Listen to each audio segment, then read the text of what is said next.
अपनी शक्तियों का प्रकाश करते तो लगता है कोई त्रिभुवन में जिसकी रक्षा नहीं कर सकता, उसकी रक्षा के लिए मां भवानी दुर्गा अपना भयानक रूप धारण करके महिषासुर आदि दैत्यों का मर्दन करती है। प्रभु है उस रूप में, दूसरा नहीं है। उनकी सामर्थ्य कितनी है? दुर्गा कोटि अमित अरिमर्दन। हरि की सामर्थ्य कैसी? अमित दुर्गाओं जैसी। 1 करोड़ अरब नहीं, अमित दुर्गाओं जैसी दुष्टों का मर्दन करने की सामर्थ्य। अमित था नहीं कि कितनी सामर्थ्य है। एक दुर्गा रूप में जब हरि प्रकाशित होते हैं तो त्रिभुवन में कोई सामने खड़ा होने वाला नहीं होता। मां भवानी जिस समय अपने स्वरूप में आती, किसी की ताकत नहीं है। ये शुंभ निशुंभ इतने बलवान दैत्य थे, त्रिभुवन में कोई इनका बाल बांका भी नहीं कर सकता था। स्मरण किया समस्त देवताओं ने तो भगवान से ही शक्ति का प्रादुर्भाव हुआ। इतना सुंदर रूप मां भगवती का। शुंभ निशुंभ के पार्षद घूमते रहते थे, उन्होंने देखा, जाके बताया कि आपके महल में जितनी सुंदरियां उसकी दासी बनने योग्य भी नहीं है, ऐसी सुंदरी का हमने दर्शन किया। बोले मेरा जाके परिचय बताओ। बोले ऐसा नहीं लगता कि आपके परिचय बताने से केवल आ जाएंगी। तो उनका अगर ऐसा नहीं तो केश कर्षण निर्धुता गौरवा मां गरिष्यति, उसके गौरव को धूल में मिलाते हुए बाल पकड़कर घसीट कर हमारे पास लाओ। मार्कंडेयपुरा उनके पार्षद गए और बताया हमारे मालिक शुंभ निशुंभ है, उनका आदेश है कि आप महल में चलो और आदर सहित, अगर आप ऐसा ना करते हैं तो मैं आपका निरादर करते हुए बाल पकड़कर घसीटते हुए ले जाऊंगा। देवी जी ने मुस्कुरा दिया और कहा अपने मालिक से कह दो जाकर के कि हम उसी की आज्ञा पालन करती है जो हम पर युद्ध में विजय प्राप्त कर ले।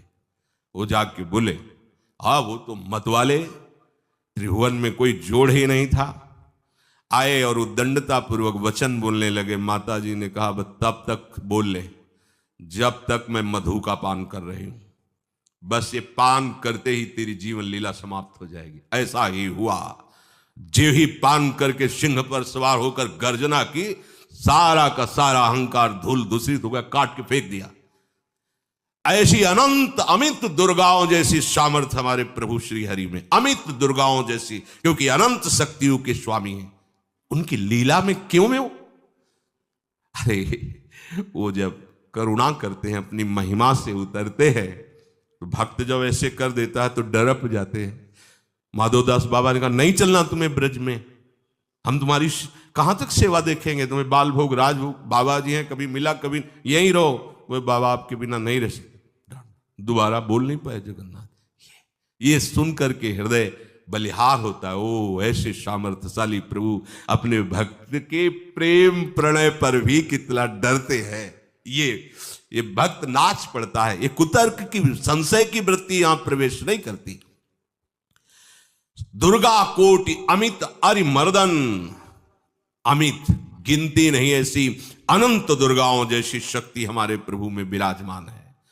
शक्र कोटि सत सरिष विलासा, आहा अरबों इंद्र जैसा विलास प्रभु में। अरबों, एक इंद्र त्रिभुवनपति है, अरबों इंद्र के समान प्रभु का ऐश्वर्य है। और नव शतकोटि अमित अवकाशा, जिस एक आकाश के लिए गरुड़ जी से कह रहे हैं कि मच्छर से लेके आप तक उड़ते हो पार पाए, बोले ऐसे अरबों आकाश के समान अवकाश है प्रभु में। मरुत कोटि सत विपुल बल, रवि सत कोटि प्रकाश, शशि सत कोटि सुशीतल, समन सकल भव त्रास। आहा, अरबों अरबों पवन के समान महान बल है। अगर त्रिभुवन में कोई बल है तो पवन में बल है, वायु बल। बड़े बलवान देवता, बल में इनके समान कोई नहीं। इन्हीं के अंश से प्रकट होते पवन पुत्र हनुमान, और इन्हीं के अंश से प्रकट होते पवन पुत्र भीम। बेजोड़ बलशाली महात्मा, दोनों महात्मा बेजोड़ बलशाली। जेगिर चरण दे हनुमंता, चले उसगा पाताल तुरंता। जिमि अमोघ रघुपति कर बाना, यही भांति चले हनु। किलकार दे तो राक्षसियों के गर्भ गिर जाते थे, ऐसे महान बली हनुमान जी। और भीम का क्या कहना है, जब ये देव पुष्प उड़ करके आया और द्रौपदी जी को दिया गया, तो द्रौपदी जी ने कहा इसका जोड़ होना चाहिए इस पुष्प का। सबसे कहा पर किसी ने नहीं सुना। भीम ने कहा कहीं भी मिलेगा मैं इससे लाएंगे। ऋषियों ने समझाया कि आगे मत बढ़ो, ये यक्षों की भूमि है, युद्ध हो जाएगा और तुम्हें तैयारी करनी है हस्तिनापुर के लिए, और तुम इधर, वो सब दिव्य हैं, पवन पुत्र हैं, किसकी मां ने अपने वेग को बढ़ाया। तो महाभारत में पढ़ के देख लो, इनके चलने के वेग से वृक्ष उखड़ उखड़ कर गिर रहे थे। ऐसे जब चल रहे थे तो चलने के वेग से वृक्ष उखड़ जाते थे भीम के। तो हनुमान जी ने सोचा किसी के समझाए तो समझेंगे नहीं, तो आगे पवन पुत्र ही बैठ गए, बूढ़े बानर का भेष लेकर, लंबी पूंछे से। मार्ग में मर्यादा है, किसी पशु को भी नहीं लांघना चाहिए। विवेकवान उपासक ऐसा नहीं कि कोई सो रहा है पशु भी आप उसे लांघ जाए, ऐसा नहीं। जो विवेक है, जो मर्यादा है, वैसे किसी सोते हुए को लांघना नहीं चाहिए। उन्होंने कहा है वृद्ध बानर, ये अपनी पूंछ हटा ले और मार्ग दे दे, इस समय मैं विशेष कार्य के लिए जा रहा हूं। तो उनका जब कह ही दिया है वृद्ध, तो आप समझ ही रहे होगे कि वृद्ध में क्या ताकत होती है। अब मेरी ताकत पूंछ हटाने की नहीं रह गई है, आपने तो वृद्ध ही कह दिया है, तो आप समझ रहे हो ना, आप पूंछ हटा लीजिए। कहा हमारी आज्ञा की अवहेलना करे, ऐसे उठी ही नहीं, दोनों हाथ लगाया, नहीं उठी, पूरी ताकत लगा दी। पवन पुत्र भीम की पूरी ताकत लग गई, पूछ जरा से भी नहीं ली। हाथ जोड़ के खड़े बोले हम समझ गए हमारे बड़े भ्राता आप हनुमान जी हैं, क्योंकि ऐसा कोई बानर सृष्टि में पैदा नहीं हुआ कि मैं उसकी पूंछ ला हिला सकूं, मैं समझ गया। तो मुस्कुराए और बैठ के बोले हमारी आज्ञा मानो, इस मार्ग में मत जाओ, ये देव मार्ग है, ऐसे ऐसे सिद्ध है कि आपका अपराध बन जाएगा, आप शाप से युक्त हो जाएंगे, इसलिए मैं आपको मना। बोले प्रभु जब आप कृपा करके आए हो तो हमें वो रूप दिखा दो जो लंका में आपने रूप दिखाया। बोले मत उस बात की चर्चा करो, रहने दो। बोले प्रभु एक बार देखना चाहता हूं कि मेरा बड़ा भाई कितना बलवान है। हनुमान जी ने कहा फिर देख लो। कनक भूधराकार शरीरा, समर भयंकर अति बल। कांप गए भीम जी, हाथ जोड़ बोले भीम स्वर्णिम कांति, वो भयानक उनका रुद्र रूप, कांप गए भीम, कांप गए। वायु में अगर बल में देखा जाए तो सबसे ज्यादा वायु बलवान है। भगवान कैसे है, मरुत कोट सत विपुल बल, अरबों वायु जैसी महान ताकत हमारे प्रभु में है, संशय नहीं। वो अगर छोटी सी कार्य के लिए सहयोग लेते हैं, ए उठवा दो, ऐसा कर, भक्तों के साथ वो विनोद करते, लीला करते हैं, नहीं उनमें बल कितना है। ऐसे पवन पुत्र हनुमान जिनके चरणों को ऐसे गोद में लिए रहते हैं। एक उपनिषद में चरित्र आता है कि असुरों पर विजय प्राप्त करने के कारण देवताओं को गर्व हो गया और सभा में नृत्य गान चल रहा था। भगवान जब किसी पे गर्व करते हुए देखते हैं तो उनको अच्छा नहीं लगता। फिर सृष्टि के विधान के प्रधान अधिकारी जब देवतागण और देवराज इंद्र और उन्मत्तता, विजयश्री में उन्मत्तता आ जाती है, तो भगवान ने एक यक्ष का रूप धारण किया और सभा के प्रधान द्वार पर दिखाई दिए। देवराज इंद्र ने कहा कि पता लगाओ ये कौन है, बिना आज्ञा के बिना सूचना के कैसे आ गया है, क्योंकि त्रिभुवनपति है ना वो। अग्नि देवता ने कहा मैं जाता हूं, पता लगा के आता हूं, क्योंकि किसी बलवान का परिचय पूछने के लिए निर्बल को नहीं भेजा जाता। अग्निदेव गए और कहा आप अपना परिचय दीजिए, कौन हो और यहां कैसे आए हो। तो उनका परिचय लेने के पहले हम आपका परिचय जानना चाहते हैं, आप कौन हो। तो उन्होंने कहा कि मैं अग्निदेव हूं। सामर्थ्य आपकी, त्रिभुवन को उपले की तरह भस्म कर सकता हूं। मैं समस्त प्राणियों के उदर में बैठकर अन्न और जल का पचाकर जीवन दान देता हूं, जीवन पोषण करता हूं। अच्छा, एक तिनका फेंका, हम तुम्हारी बात तभी प्रमाणित, ये उपनिषद की बात, हम तुम्हारी बात तभी प्रमाणित मानेंगे जब तुम इस तिनके को जला दोगे। अब कोई अग्नि देवता से तिनका जलाने की बात कहे, सहज में दृष्टि डाली, कुछ नहीं हुआ, पूरा पावर लगा दिया। यक्ष जी ने मुस्कुरा कर कहा, तुम तो कहते थे पूरे त्रिभुवन को उपले की तरह जला दूंगा, अब गिरीवा झुकाई पहुंचे। देवराज इंद्र ने कहा कौन है? बोले असमर्थ रहा उनका परिचय जानने में, वायु देवता। आप अपना परिचय बताइए। आप अपना परिचय जो आए हो तो हमें पहले बताओ, तब हम अपना परिचय दें। उनका मैं महान देव वायु हूं, बल आपका, संपूर्ण जीवों का जीवन हूं। अगर मैं रुक जाऊं तो एक भी क्षण सृष्टि टिक नहीं सकती, क्योंकि सब वायु से जीवित है, और मैं पूरे ब्रह्मांडों को तिनके से उड़ा सकता हूं। ये तिनका है, उड़ाओ। पूरी ताकत लगा दी वायु देवता ने, तिनका नहीं उड़ा। ग्रीवा झुकाई, वापस चले गए। अब देवराज इंद्र उठे, जे ही नजदीक पहुंचे यक्ष अंतर्धान हो गए और देखा साक्षात ब्रह्म विद्या दूर से मूर्तिमान ब्रह्म, और डांट लगाई कि तुम उनसे संभाषण करने योग्य भी नहीं हो, क्योंकि तुम सबसे बड़े सिंहासन पर बैठे हो और अहंकार करते हो। तुम्हारे देवता सब सामर्थ्यहीन है, एक तिनका भी अग्नि नहीं जला सका, एक तिनका भी वायु नहीं उड़ा सका। अरे जिनकी शक्ति से शक्तिमान वो भगवान स्वयं आए हुए थे, कांप गए देव। अहंकार मत करो, जाओ, भगवान के बल से तुम विजयी हुए, देवताओं के बल से नहीं। देवताओं में जो शक्ति है वो उन्हीं के अंश से आई हुई है। अरबों वायु के समान महान बलशाली हमारे श्री हरि, अरबों सूर्यों के समान उनका प्रकाश, अरबों सूर्यों के समान प्रकाश, अरबों चंद्रमाओं के समान सुशीतलता, समस्त भयों और दुखों का नाश करने वाले प्रभु श्री हरि। काल कोटि सत सरिसती, दुस्तर दुर्ग दुरंत, धूम के तु सत कोटि सम, दुराधरस भगवंत। अरबों कालों की सामर्थ्य, अरब नहीं अरबों कालों की सामर्थ्य भगवान, एक काल अनंत ब्रह्मांडों में तांडव मचाए रखा है। अरबों काल, अमित बलशाली, अत्यंत दुस्तर, दुर्गम, दुरांत। कौन? प्रभु श्री हरि।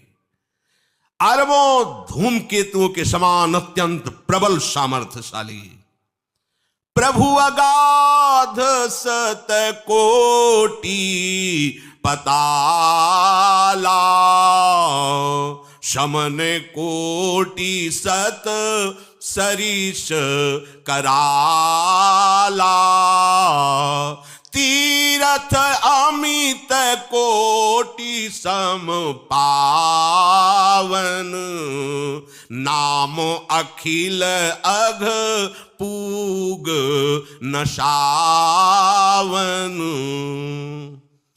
कितने अथाह हैं प्रभु? बोले अरबों पाताल से भी बढ़कर, अरबों पाताल से भी बढ़कर गहरे हैं, कोई था नहीं पा सकता। कितने भयानक हैं, अरबों यमराजों से भी ज्यादा भयानक प्रभु श्री हरि हैं। अनंत कोटि तीर्थों को भी पावन करने वाले परम पवित्र जिनके श्री चरण हैं, वो तीर्थपाद श्री हरि हैं। अनंत तीर्थों की, उनका नाम ही संपूर्ण विश्व के पाप समूहों का नाश करने में समर्थ है। हिमगिरि कोटि अचल रघुवीरा, सिंधु कोटि सत समगंभीरा, कामधेनु सम कोटि।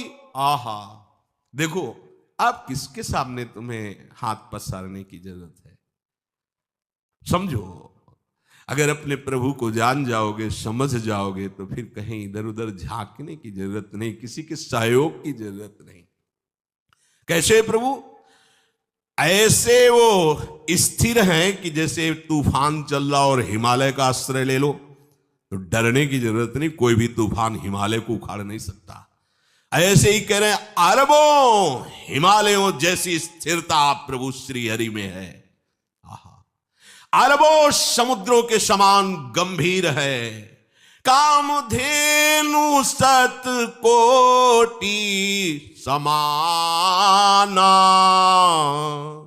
सकल काम दायक भगवाना, सारद कोटि अमित चतुराई, विधि सत कोटि सृष्टि निपुनाई, विष्णु कोटि सम पालन करता, रुद्र कोटि सत सम संघरता।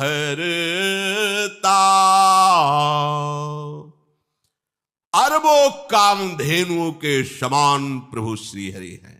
एक कामधेनु मिल जाए तो निहाल हो जाए है। हमारे श्री हरि कैसे? अरबों कामधेनुओं के समान है। इच्छित कामनाओं की पूर्ति कर दे उसे कामधेनु कहते हैं। प्रभु में कितनी चतुरता है! अनंत कोटि सरस्वतियों की एक सरस्वती ब्रह्मांडों का संचालन करती है, बुद्धि के अधिष्ठात्र देवी हैं।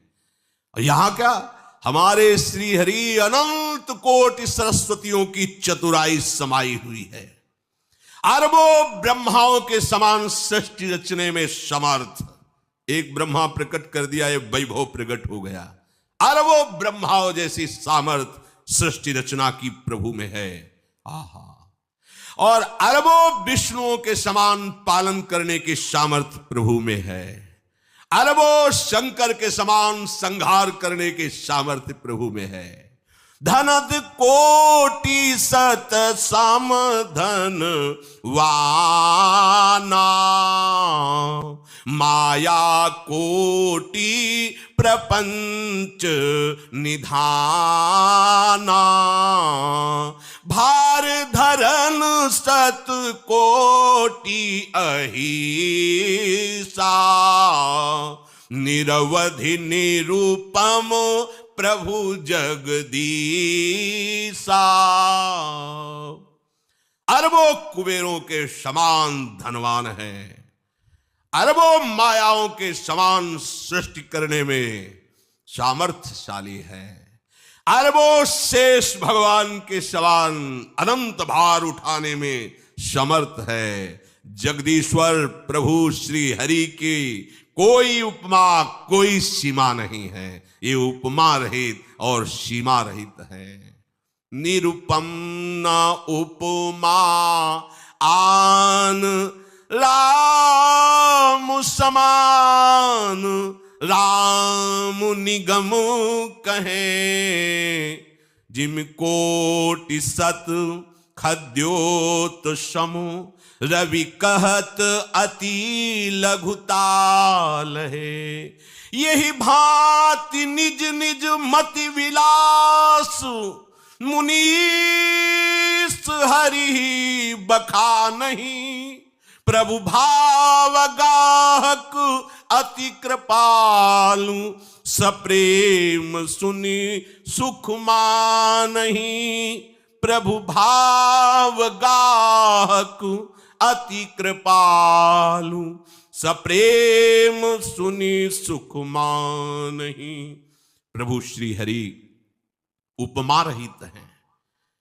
उनकी कोई अनंत ब्रह्मांडों में किसी से उपमा नहीं दी जा सकती। प्रभु के समान केवल प्रभु हैं, ऐसा वेद कहते हैं। अरबों जुगुनियों के समान यदि सूर्य को कहा जाए तो सूर्य का अपमान होता है, सम्मान नहीं। ऐसे ही जो अभी तक वर्णन किया गया उसको समझो। अरबों जुगनुओं के समान यदि सूर्य को कहा जाए तो सूर्य की प्रशंसा नहीं, एक तरह से अवहेलना है। आहा, इसी प्रकार अपनी बुद्धि के विकास के अनुसार मुनीश्वर, अपनी बुद्धि के विकास और प्रकाश के अनुसार मुनीश्वर प्रभु का वर्णन करते हैं। गुण महिमा नाम बल पर थाह कोई नहीं पाओ, आज तक कोई था नहीं। ऐसे प्रभु की लीला में कोई कुतर्क, कोई संशय, अब वो क्या बुद्धि है उसका खुद विचार